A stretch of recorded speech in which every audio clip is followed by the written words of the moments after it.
Selatan Jawa. Kami BMKG juga ikut prihatin karena sementara ada laporan beberapa kerusakan yang terjadi. Kami ikut prihatin dan dalam malam hari ini Kepala BMKG Ibu Diko Rita langsung memberikan laporan terkait kondisi gempa bumi tektonik yang terjadi pada pukul 19.57 menit 43 detik waktu Indonesia bagian Barat. Dan di sini juga telah hadir Kepala Pusat Gempa Bumi dan Tsunami Pak Daryono dan teman-teman dari Stasiun Geofisika Yogyakarta, Sleman. Kami persilakan kepada Ibu Kepala BMKG untuk memberikan statement Ibu. Kami persilakan. Bismillahirrahmanirrahim. Assalamualaikum warahmatullahi wabarakatuh, rekan-rekan media dan Bapak Ibu sekalian. Perlu kami sampaikan bahwa pada hari ini, Jumat 30 Juni tahun 2023, pukul 19.57 menit 43 detik waktu Indonesia Barat, telah terjadi gempa bumi di wilayah Samudra Hindia Selatan Jawa, daerah Istimewa Yogyakarta. Gempa tersebut memiliki kekuatan 6,0 ya. Awalnya adalah 6,4, kemudian diupdate 6,0 magnitudonya dan kedalaman awalnya 67 km. Dan maaf, saya ulangi, kedalaman awal ada 25 km, data terupdate adalah 67 km. Hasil monitoring BMKG sampai pukul 21.30 waktu Indonesia Barat menunjukkan adanya 20 kali gempa susulan dengan magnitudo berkisar antara 3,0 hingga 4,2. Nah, kemudian selain itu perlu disampaikan pula dengan memperhatikan lokasi epicenter dan kedalaman hiposenternya, maka gempa bumi yang terjadi merupakan jenis gempa bumi menengah atau kedalaman menengah akibat adanya aktivitas tumbukan lempeng Indo-Australia yang menumbuk ke bawah lempeng benua Eurasia. Saya ulangi, akibat adanya subduksi atau tumbukan lempeng Samudra Indo-Australia atau lempeng Samudra Hindia yang menumbuk masuk ke bawah lempeng benua Eurasia. Hasil analisis mekanisme sumber menunjukkan bahwa gempa bumi memiliki mekanisme pergerakan naik atau patahan naik. Kemudian gempa bumi ini dirasakan guncangannya di beberapa wilayah, yaitu yang pertama di Bantul, Kabupaten Bantul, kemudian Tulung Agung, Nganjuk, Kebumen, Ponorogo, Pacitan, Trenggalek dengan skala intensitas skala MMI yang artinya dirasakan oleh banyak orang baik yang berada di dalam ataupun di luar rumah. Kemudian juga guncangan dirasakan dengan intensitas 3 hingga 4 MMI di wilayah Karangkates, Klaten, Kediri, Kulon Progo, Wonogiri dengan intensitas tadi 3 hingga 4 skala MMI.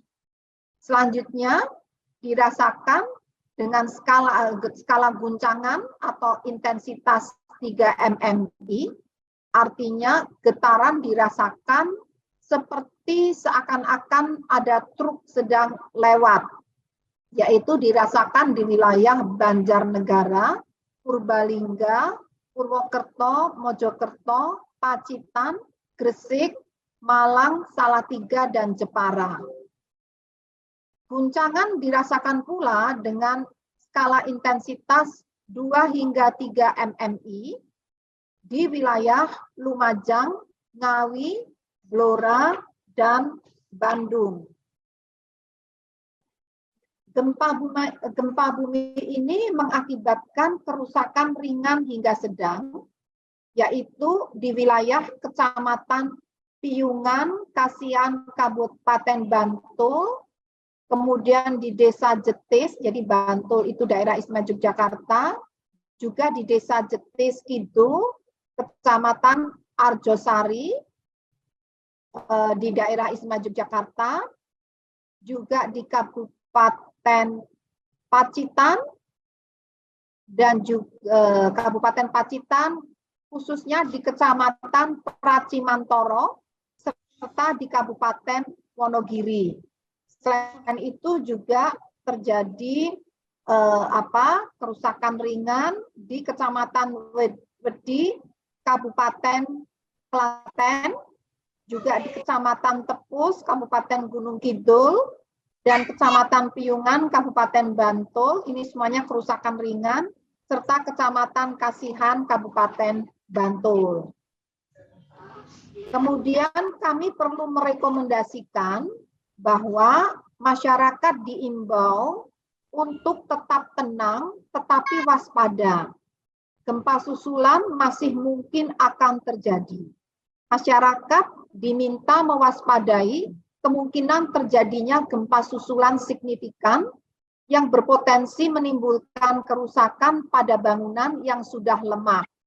Sehingga dihimbau untuk tidak menempati bangunan yang secara struktur sudah rusak. Masyarakat perlu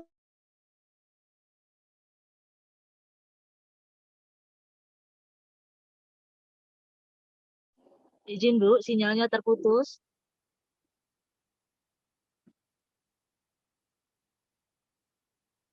Mohon maaf teman-teman media, mungkin sinyal dari Ibu Kepala BMKG terputus. Izin Bu, suaranya di mute Bu. Mohon izin Bu, suaranya tidak terdengar ya. Ya. Halo, bisa mendengar? Ya mungkin diulang kembali. Bisa mendengar? Bisa Bu. Ya. Ya. Jadi saya ulangi, masyarakat dihimbau agar tetap tenang tetapi waspada untuk kemungkinan terjadinya gempa susulan yang masih mungkin akan terjadi. Oleh karena itu, masyarakat diminta mewaspadai kemungkinan gempa susulan tersebut yang berpotensi menimbulkan kerusakan pada bangunan yang sudah tadi retak-retak ringan atau rusak ringan. Sehingga diminta untuk tidak menempati bangunan yang secara struktur sudah rusak. Kemudian yang kedua, masyarakat juga diimbau untuk tetap waspada dengan kawasan perbukitan atau tebing curam karena gempa susulan dapat juga memicu terjadinya longsoran atau runtuhan batu. Selanjutnya masyarakat diminta untuk tidak mudah percaya dengan berita hoax atau berita bohong mengenai prediksi gempa yang lebih besar dan akan terjadi tsunami. Karena gempa bumi ini sudah dianalisis dan tidak menimbulkan tsunami. Demikian yang perlu disampaikan. Terima kasih atas perhatian yang diberikan. Terima kasih. Terima kasih Ibu Kepala BMKG Bu Rita Karnawati. Mungkin ada pernyataan dari Pak Daryono terkait tambahan statement Bapak, kami persilahkan.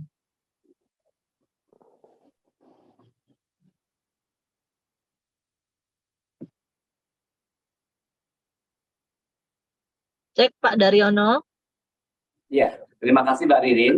Mohon izin Ibu Kepala BMKG, mohon izin menambahkan bahwa wilayah Yogyakarta ini merupakan kawasan seismik aktif dan kompleks karena baik dari laut maupun darat terdapat sumber gempa yang potensial. Dari laut terdapat zona subduksi yang memiliki potensi magnitudo tertarget mencapai 8,7 dan di daratan terdapat sesar opak yang cukup aktif dan bisa memiliki magnitudo tertarget mencapai 6,6. Jadi kalau kita melihat sejarah, sejak tahun 1800 itu zona megatrust di Yogyakarta sudah memicu gempa sebanyak 12 kali. Yang terakhir pada 2 September 2009 berkekuatan 7,8 di Selatan Jawa Barat. Gempa malam ini merupakan alarm mengingatkan kita bahwa zona subduksi Selatan Jawa memang masih aktif ya. Tidak hanya gempa bumi yang pernah terjadi, kalau kita melihat catatan sejarah tsunami bahwa di Selatan Jawa sudah terjadi tsunami sebanyak 8 kali tahun 1818, 1840, 1859, 1904, 1921, 1957, 1994 di Banyuwangi dan di Pangandaran tahun 2006.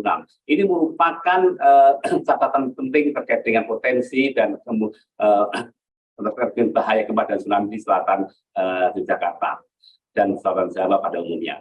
Namun demikian, BMKG kita sudah banyak sekali melakukan kegiatan terkait dengan edukasi, baik itu terkait dengan mitigasi gempa dan tsunami, seperti setelah lapang gempa yang kita lakukan pada tahun 2015, 2016, 2020, ini SLG Bandara, kemudian sudah 2021 di Kulon Progo, kemudian 2002 Expos Bandara New Yogyakarta Airport. Juga kita sudah BMKG sudah mengedukasi masyarakat siaga tsunami di Temadang dan di Pantai Glaga. Ini merupakan upaya BMKG di dalam meningkatkan kapasitas masyarakat pesisir untuk menghadapi gempa dan tsunami. Demikian Ibu Kepala.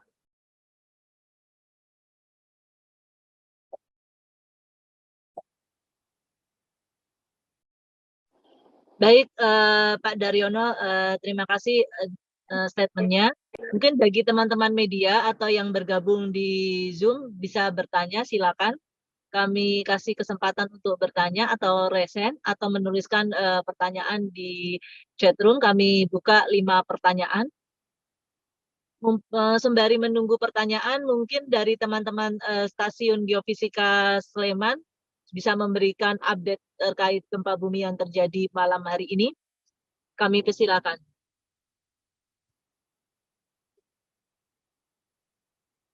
Teman-teman dari Stasiun Geofisika, Kepala Stasiun Geofisika Sleman Yogyakarta atau BBBD setempat.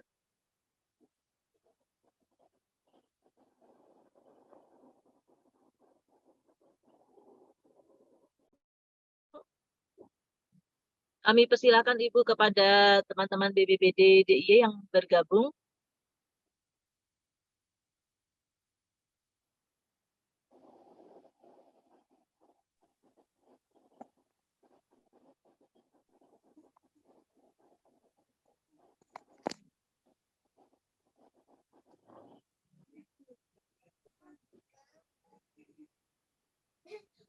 Apakah dari BPPD sudah diundang, Mbak? Sudah Bu, tadi ada yang beberapa sudah bergabung Bu. Ini kok nggak ada suaranya? Dari Kepala Stasiun Geofisika mungkin bisa memberikan statement. Bisa terdengar suara saya Ibu? Bisa. Oke, ini mungkin ada Statementnya pertanyaan. Tadi sudah disampaikan. Halo Ibu. Sudah disampaikan tadi. Sudah disampaikan, sudah cukup. Oke, siap Ibu. Ini mungkin ada Silakan kalau ada pertanyaan. Siap. Ini dari Yayasan Project Hope. Mungkin ini terkait dampak dari kerusakan dan kerugian. Tadi seperti yang sudah dijelaskan Ibu, mungkin bisa diulang kembali Ibu izin terkait skala MMI-nya. Kami persilakan Ibu. Ya, ditanyakan lagi. Ya, baik. Jadi perlu kami sampaikan sekali lagi bahwa dampak dari gempa bumi ini menimbulkan guncangan, yaitu dirasakan di daerah Kulon Progo, Bantul, Nganjuk, Kebumen, Ponorogo dengan skala intensitas 4 MMI. Artinya dirasakan oleh banyak orang baik di dalam ataupun di luar rumah. Kemudian guncangan dirasakan juga di wilayah Kediri dan Mojokerto dengan skala intensitas 3 MMI. Artinya getaran dirasakan di dalam rumah seakan-akan seperti ada truk berlalu. Kemudian juga hasil dari pemodelan ini tidak menunjukkan adanya potensi tsunami. Selain itu, guncangan juga dirasakan di Karangkates, Klaten, Kediri, Wonogiri dengan skala intensitas 3-4 mmi.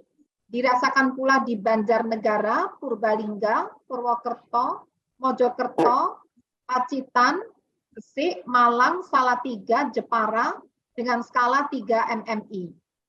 Kemudian 3 mm itu seakan-akan ada truk berlalu.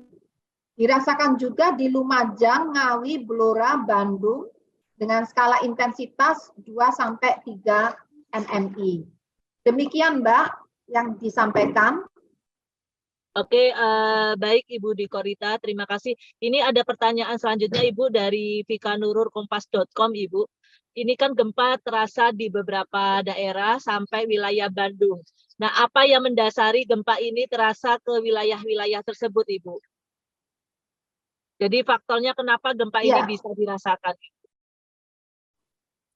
Baik, jadi dari kedalaman pusat gempa, diketahui bahwa kedalaman pusat gempa berada pada kedalaman 67 km.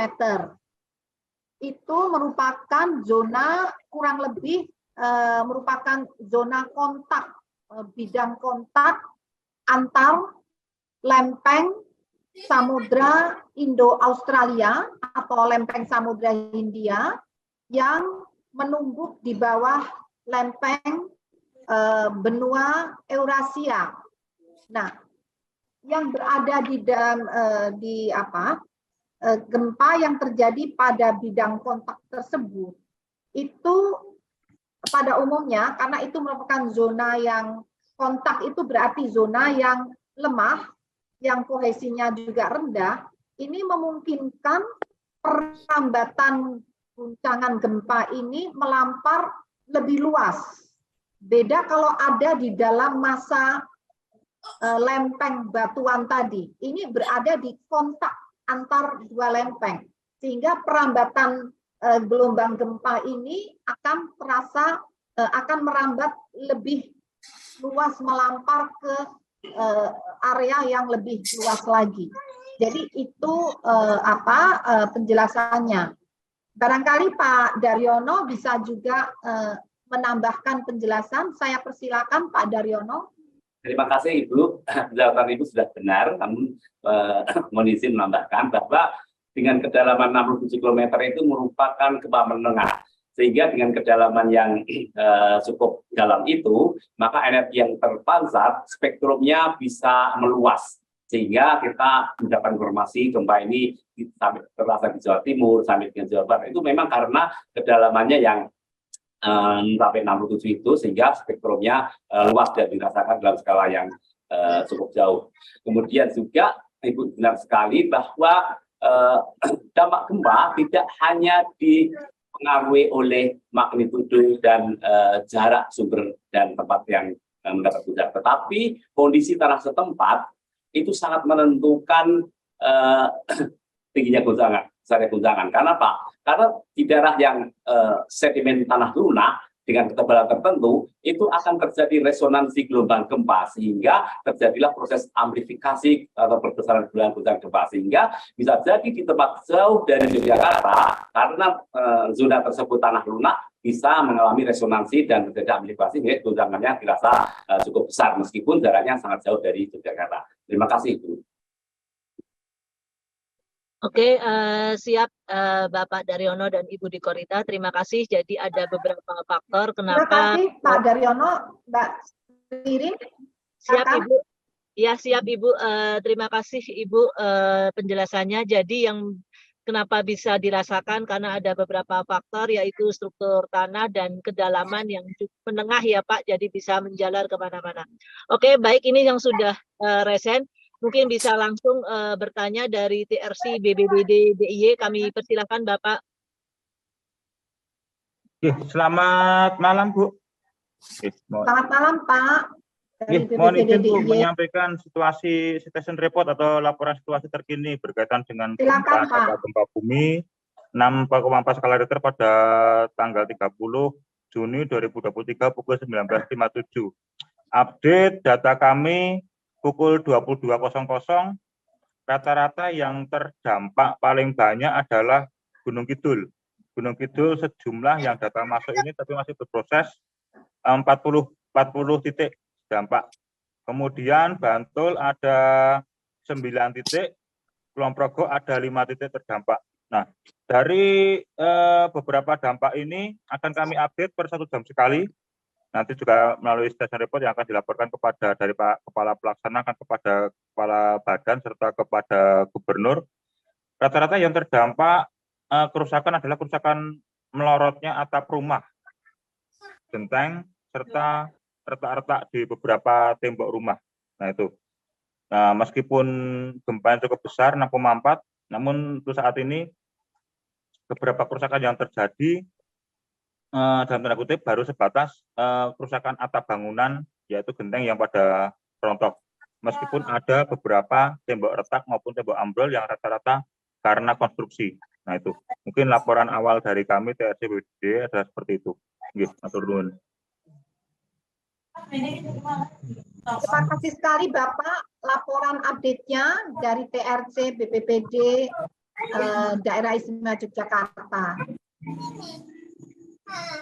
Oke, baik Bapak, terima kasih. Berarti ada 20 titik di Gunung Kidul ya Bapak? Sementara 40 titik. 40 titik, oke, ya, siap. tapi masih berproses. Oke, berarti tidak ada korban jiwa ya Bapak? Negatif, hanya tadi informasinya 2 orang yang mengalami luka-luka karena kaget kemudian mengalami cedera di bagian kaki. Oke, siap Bapak. Terima kasih. Alhamdulillah kalau tidak ada korban jiwa. Mungkin lanjutnya Denisa dari rri.com Ibu bertanya, mungkin konfirmasi kembali berapa jumlah update gempa susuran dan dalam sejarah gempa bumi yang ada di Yogyakarta itu kira-kira gempa susulan itu terjadi berapa kali Bapak dan Ibu? Kami persilakan penjelasannya dari Ibu di Korita Karnawati. Ini ada update langsung dari petugas yang memonitor, jadi kurang lebih 24, tapi saya persilakan untuk ini siapa yang menyampaikan? Bentar. Ya, mohon izin Ibu. Ya. Mohon izin Ibu melaporkan terkait dengan gempa susulan. Ya. Untuk saat ini sudah ada 25 kali gempa susulan dengan magnitudo 2,8 sampai dengan 4,2. Ulangi, Mas. Ya, baik Ibu. Laporan update gempa susulan sampai saat ini tercatat 25 kali gempa susulan dengan magnitudo 2,8 sampai dengan 4,2. Terima kasih. Demikian, Mbak. Oke, siap Pak Budiarta. Terima kasih. Kira-kira kalau sejarah dalam gempa bumi di Yogyakarta itu gempa susulannya itu berapa kali Pak? Ini ada yang bertanya dari rri.com. Mungkin beliau belum jelas atau belum paham. Pak, gempa susulan itu biasanya Pak terjadi. Ya, Pak Budiarta atau Pak Daryono silakan menjelaskan yang sudah sering terjadi berapa kali. Baik Ibu. Terkait gempa susulan itu sangat terkait sekali dengan karakteristik batuannya. Jika gempa terjadi di daerah yang batuannya rapuh atau brittle, maka gempa susulan akan terjadi sangat banyak. Tapi kalau di daerah yang duktil atau elastik batuannya, itu sangat sedikit sekali terjadi gempa susulan. Nah, kebanyakan yang terjadi di darat itu malah gempa susulan sangat banyak. Kita tahu gempa Yogyakarta tahun 2006. Itu 2 bulan, 3 bulan selesai. Tapi untuk gempa-gempa yang berhubungan dengan deformasi pada slab lempeng samudra, gempa susulannya lebih sedikit karena karakteristik batuan di lempeng samudra itu lebih elastik dan homogen. Nah, kalau yang di darat itu heterogen batuannya sehingga akan memproduksi gempa susulan yang sangat banyak seperti yang terjadi pada gempa Yogyakarta tahun 2006 itu 3 bulan, 4 bulan itu gempa susulan masih sangat banyak. Demikian, terima kasih. Oke, siap Pak Daryono. Jadi ini karena gempanya terjadi karena lempengan samudra, berarti gempa susulannya lebih sedikit ya Pak daripada gempa yang di darat ya Pak. Begitu kan Pak Daryono, mohon izin. Nah, tetapi kewaspadaan harus tetap kita lakukan karena kita tidak tahu gempa ini apakah merupakan core shock atau gempa pembuka atau bukan, semakin sulit sekali untuk kita kenali. Sehingga yang paling tepat adalah kita tetap melakukan sikap waspada. Oke, tapi siap. Tidak panik dan tidak boleh khawatir. Siap Bapak. Baik, ini satu pertanyaan lagi Ibu dari JPNN News. Mungkin menutup sesi pertanyaan malam hari ini. Beliau bertanya terkait apakah gempa ini ada korelasinya dengan vulkanik dan apakah nanti akan terjadi lagi gempa bumi yang posisinya berada di samudra seperti itu Bu, Samudra India. Iya, baik. Sebelum menjawab ini, saya sedikit menambahkan dari pertanyaan sebelumnya. Jadi memang untuk terus terang saja, untuk memprediksi berapa kali lagi gempa susulan itu sulit sekali, tidak mudah. Memang kecenderungannya batuan yang tadi elastisitasnya lebih tinggi itu atau seperti lempeng samudra ini gempa susulannya lebih sedikit dibandingkan batuan, mohon maaf saya ulangi ya, jadi batuan yang lebih masif pejal itu gempa susulannya relatif lebih rendah dibandingkan gempa yang fleksibilitasnya lebih tinggi. Namun relativitas itu pun sangat sulit untuk diperhitungkan. Oleh karena itu lebih tepatnya kita selalu meskipun tenang tapi tetap waspada karena berada di wilayah yang rawan gempa bumi yang dapat terjadi gempa sewaktu-waktu dan tidak dapat diprediksi kapan. Jadi kita selalu diminta untuk menyiapkan baik rumah kita, perabotan kita, tempat evakuasi untuk keluar itu juga jangan sampai terhambat. Daripada kita memperkirakan, menghitung berapa lagi gempa yang akan terjadi, karena itu sesuatu yang sulit untuk dilakukan. Lebih mudah untuk menyiapkan. Nah, untuk pertanyaan berikutnya, tadi menanyakan, maaf Mbak, ini kok udah hilang pertanyaan. Mbak bisa mengingatkan tadi di mana, di atas ya? Iya, di atas Bu. Jadi pertanyaannya bagaimana gitu ya? Ya, apakah ini ada korelasinya dengan vulkanik, Bu? Mempengaruhi aktivitas vulkanik? Secara teori, kejadian tektonik atau tumbukan lempeng, yang tadi disampaikan bahwa di wilayah Jawa Tengah ini, atau DIY ini adalah tumbukan lempeng Samudra Indo-Australia menumbuk di bawah lempeng benua Eurasia. Nah, memang rangkaiannya dampak lanjut dari tumbukan lempeng selain mengakibatkan terjadinya patahan batuan atau patahan pada lempeng yang dimanifestasikan dengan pelepasan energi yang membangkitkan gempa bumi, ya, dapat juga mengakibatkan memicu terjadinya gerak-gerak magma karena tumbukan lempeng itu kan juga terjadi pergesekan antar batuan dan mengakibatkan pelelehan sebagian dari massa batuan yang menumbuk, dan pelelehan massa batuan itu akan tumbuh sebagai magma yang dapat mengisi rongga-rongga di dalam batuan, celah-celah yang akhirnya kalau ada kekuatan gas juga bisa memicu terjadinya aktivitas gunung api. Secara teori demikian.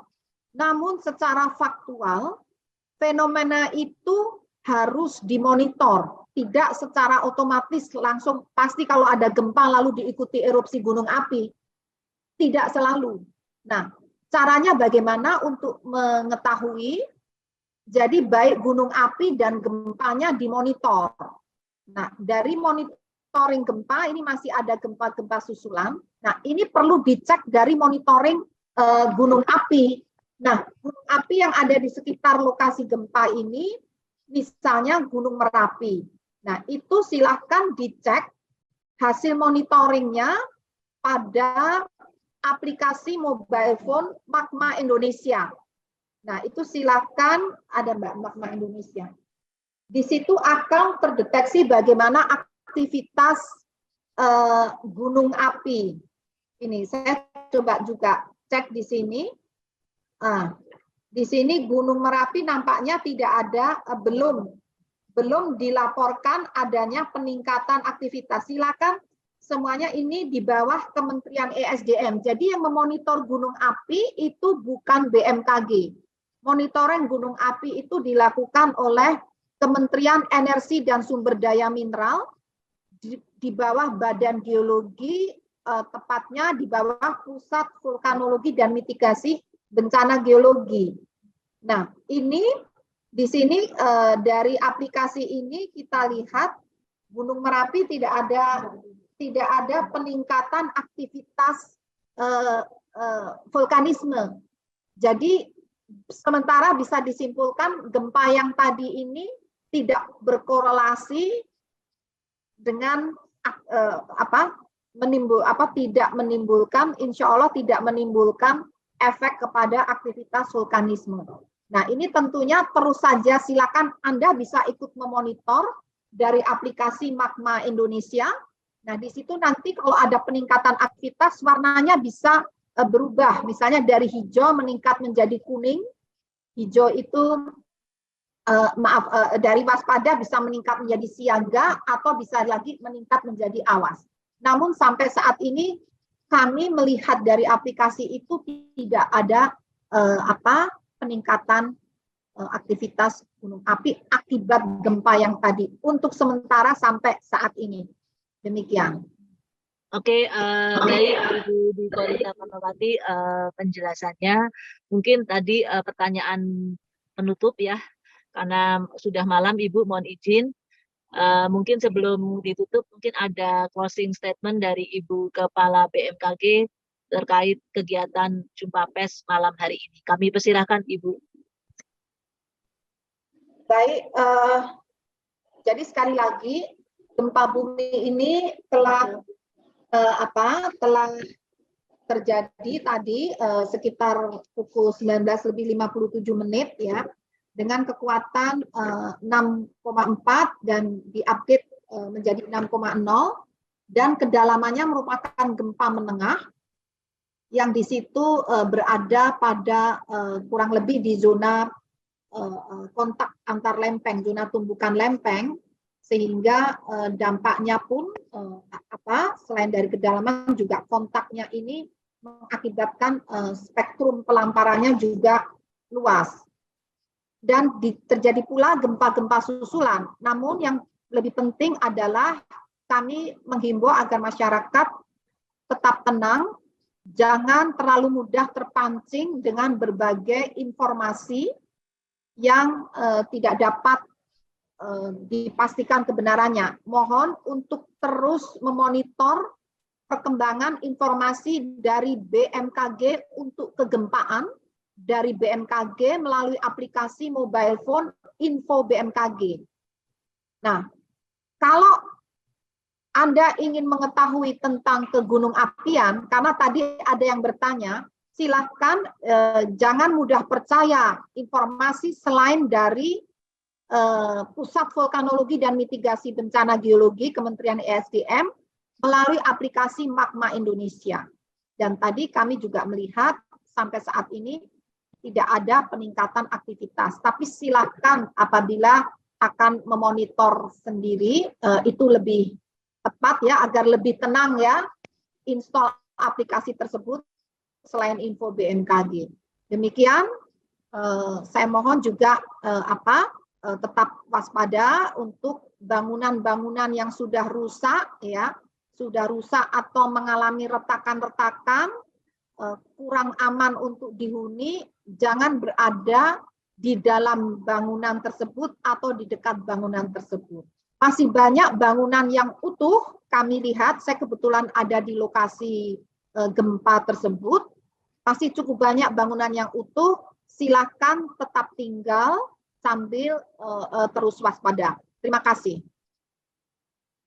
Ya, terima kasih Ibu Kepala BMKG, pimpinan dari Pusat Gempa Bumi Nasional Jakarta, dan teman-teman media massa yang sudah meluangkan waktu hadir pada kegiatan jumpa pers teman-teman BPBD. Kami mengucapkan terima kasih sekali lagi. Mbak Ririn, mohon maaf Mbak Ririn, ini kebetulan bergabung, mohon maaf, ini juga perlu sekali informasinya, Bapak Kepala Pelaksana Badan Penanggulangan Bencana Daerah Bantul, daerah yang banyak terdampak. Ini karena beliau sudah hadir dan informasinya sangat diperlukan. Mohon dipersilakan, maaf ya Mbak ya. Tidak apa-apa, beliau hadir di sini. Bapak Bu. Terima kasih kepada Bapak Kepala Pelaksana BPBD Kabupaten Bantul.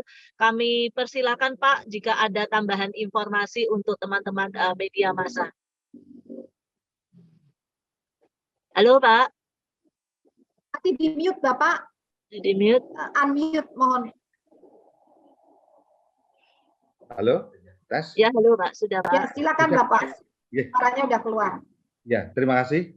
Ini ada tambahan informasi sedikit bahwa kejadian gempa tadi itu berdampak pada ada 31 kerusakan rumah di tempat kami. Sementara data yang sampai saat ini proses pendataan juga masih berlangsung. Kemudian 31 rumah tadi ada di 12 kapanewon atau kecamatan itu, dan juga ada yang luka 1 orang itu karena berlari takut itu jatuh kemudian luka, tetapi juga ada yang meninggal dunia 1 barusan informasi yang kami dapat karena kaget.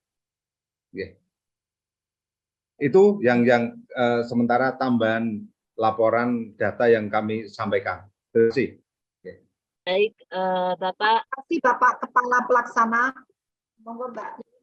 Ya, baik Bapak Kepala Pelaksana BPBD Kabupaten Bantul, kami BMKG mengucapkan turut belasungkawa terhadap korban Budi Korita yang meninggal, sekaligus kami prihatin terhadap korban yang mengalami kerusakan tempat tinggal, terutama di Kabupaten Bantul dan Gunung Kidul.